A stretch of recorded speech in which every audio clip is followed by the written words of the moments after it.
everybody! Hey! We're finally back with the much anticipated episode 2 of RNG Review, Steven Universe. Yay! Alright, this one we got Laser Light Cannon. Yes, Laser Light Yep, Cannon. just the second episode, but I actually think they put a decent amount of stuff in it, especially like a little foreshadowing that we get in one specific scene. A little bit.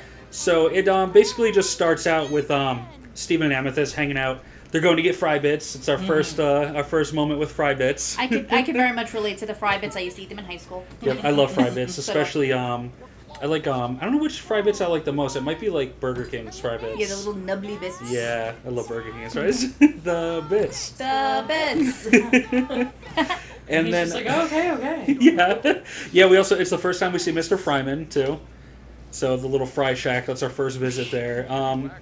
And then all of a sudden, like, they see, like, Steven mentions, this type of day is really nice. It's like seeing the second sun getting larger and larger. And then Amethyst panics. Yeah.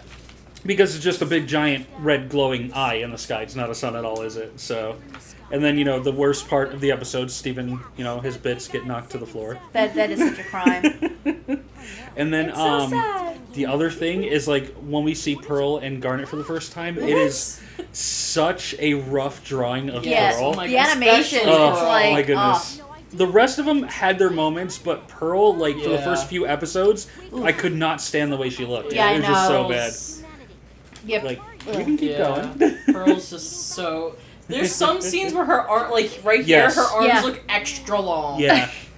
Because she kind of looks like, what's the Blue Jay from a regular show? Is that Mordecai? Yeah, I think so. Yeah, she waves her arms like his wings, and I, like, the first time I saw this episode, that's exactly what it reminded me of. I'm like, it's gotta be some same animators, same studio or something, but either way, though, basically, Pearl looks horrible. Yeah. That's the point we're trying to make. That's the point of the whole video. Pearl looks horrible early on. But, they bring up Rose. I don't remember if they mentioned her much in the first episode, though. Not really, aside from trying to figure out how to get Steven's gem to work. The thing that always weirded me out about this episode was the red eye.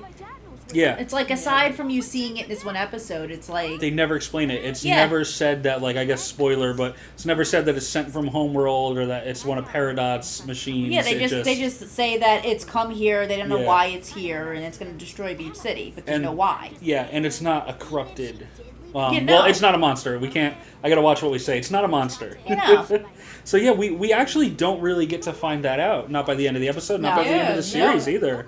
But we know, as per Steven, it's coming to infect us all. Yeah, we're all gonna get pink eye from it. But then, they bring up the fact that they need Rose. Yeah. I love the whole Garnet throwing Amethyst, That's how Garnet and Amethyst are handling it, because they say that they need Rose, because with Rose it would have been super easy to take it out.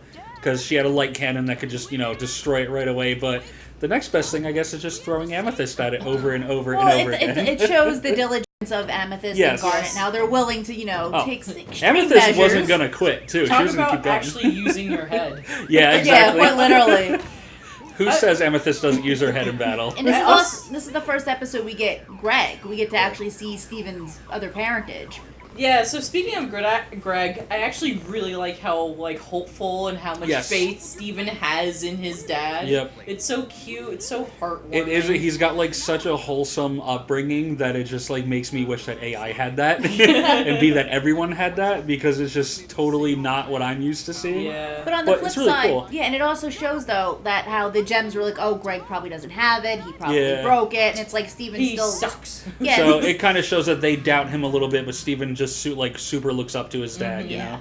Because his dad is awesome. Oh, Greg is the best. He's definitely like a beach bum dad, but you know, so was the dad in Rocket Power, and he was still cool. The one thing about Greg I never understood were his tan lines. Yeah, his tan lines never make sense, ever. Yeah, it's weird. But yeah, Steven goes to check with him to see if he knows where Rose's light cannon is, because apparently that could just be left around. I mean, we saw that you summon your weapons in the first episode, but apparently the gems do have weapons that are just physical things that stay around. So they go to check in Greg's little, like, storage unit. Yeah. And the storage unit actually has a whole lot of little things in it that you won't see if you're not paying attention. Like the Mario mushroom we saw, there's a whole bunch of stuff in there. Tan lines. Yeah. I feel one with him. Yeah, Lisa got some foot tan. And it's nice because you get, like, a little glimpse into, like, Greg's life and the tiny bit of a relationship with Rose as Steven's crawling through the unit. Yeah, he just straps the the flashlight to his head. With There's a an awful lock. lot of cats too. Yeah. I love all the cat stuff. Yeah. Just cat statues everywhere, stuffed animals, pictures. Cat carriers, a Yeah. spear, random spear, several mattresses, a fridge. Yep, there's just all Some kinds of junk harpoon. in there. The storage unit is like a black hole. It's awesome. It's kind of like how people like with the basements. It's like, wow, what's this? And What's then, this? speaking of some foreshadowing that they laid down earlier, all I will say is there was a moment where Steven shatters a picture of Rose, Yeah. and while he's looking through everything. It was a really cute picture of Rose and Greg, too. It was. Really like I always it. love that picture. Yeah. It's super cute. Oh, and he also finds the T-shirt cannon that we do get to see Yes. in another episode, so We that's do. not a throwaway little joke that he had in there. The T-shirt cannon does make another appearance. And it's also in this episode where we actually find out that Greg was a musician. Yes. Yep. And also, this was like the first time. I mean, you kind of had to guess it a bit in the first episode, but they do bring up the fact that Rose gave up her physical form to bring Steven into the world. Yeah, they give. As Yeah, Greg Greg says, so- tries explaining it to him, like so we Yeah. get like a little early little tidbits. So it makes you just start to wonder exactly how that happens with gems, and I guess we never get like the super details, but you know, we get enough to go on. Said the gem was provided by Rose and Greg gave the rest. So we know he is a hybrid human and gem. Yes. And then when we actually get to see the light cannon, Yeah, so they do end up finding it in there, which is kind of cool that, you know, That Greg had Steven's it. faith wasn't misplaced, that Greg Yes. did have it. Had to be all the way in the back, though. oh, of course, it's never going to be right up front. Yeah. I wonder if he even actually knew that he had it. Yeah. Like, maybe Rose just kind of put it in there. Well, that's I know he always said, possible. like, that's just where everything that doesn't fit in his van goes, so I'm sure in the back of his mind he was like, if I do have it, this is where it's going to be. But it's a good thing it wasn't in some weird secret stashes of Rose's. Oh yeah, no, that would have been a pain. But they do end up getting out with the help of, like, a wagon and some Little extension red- cables Yeah, like the little Red Rider wagon. that everyone has had. Yes. Actually, Yeah. I don't know if millennials had that. I know we did. We I definitely definitely did. I love the look on Greg's face when he's driving the stick. Like, is it gonna be okay? It's like it's the dad look. Could be. It's like one of those ask your mother kind of faces.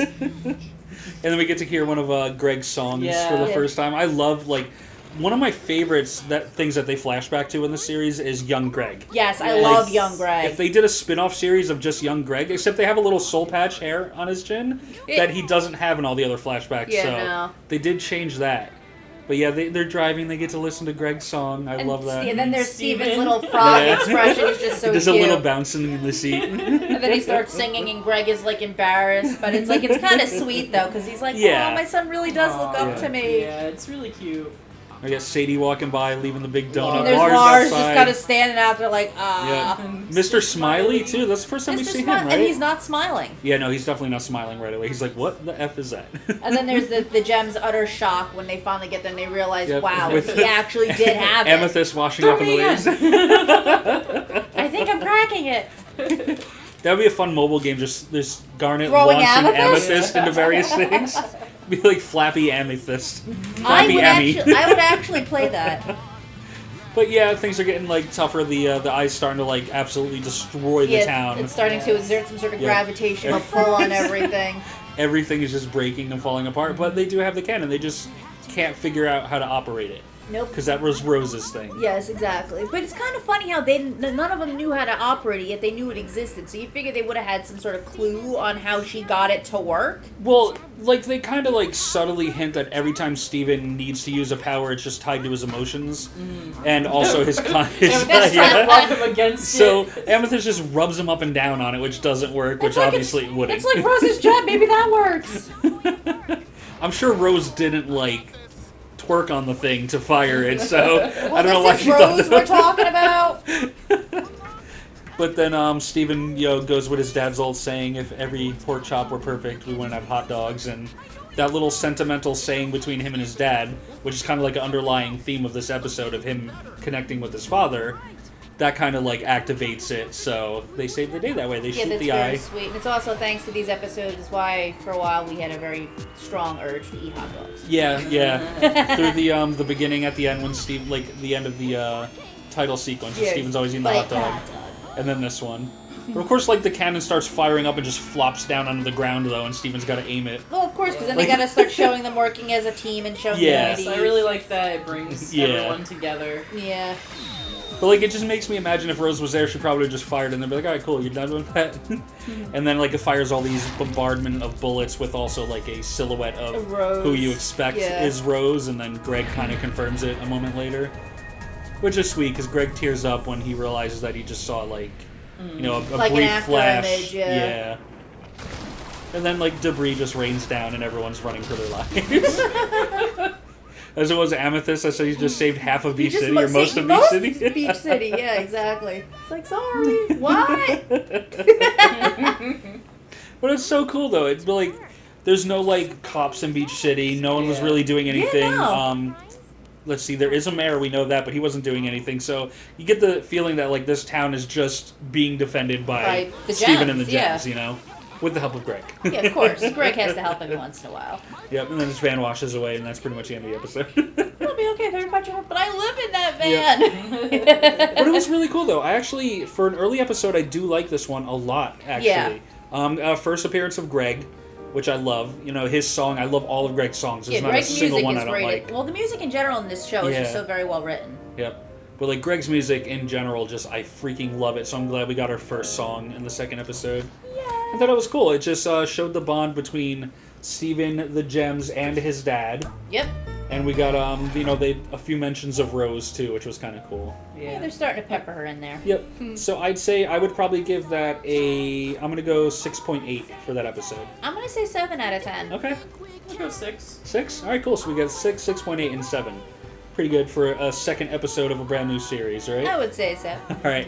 Thanks for watching, guys. We will be back next time with episode 3. Yep. Later. Bye.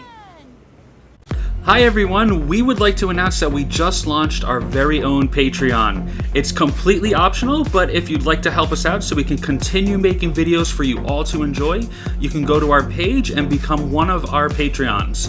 We're going to have the link down below in the description box. It's going to be in all of our videos from now on. Even just $1 a month helps, and please only donate if you can afford it. These videos do take time and money to make, and we would like to continue to increase our quality and bring you the best videos that we can. So, a big thank you to Shane of Shane's Retro Games and everyone's best friend, Lance Christopher, on becoming our very first Day 1 patrons. We love you guys and thank you from the bottom of our hearts. See ya.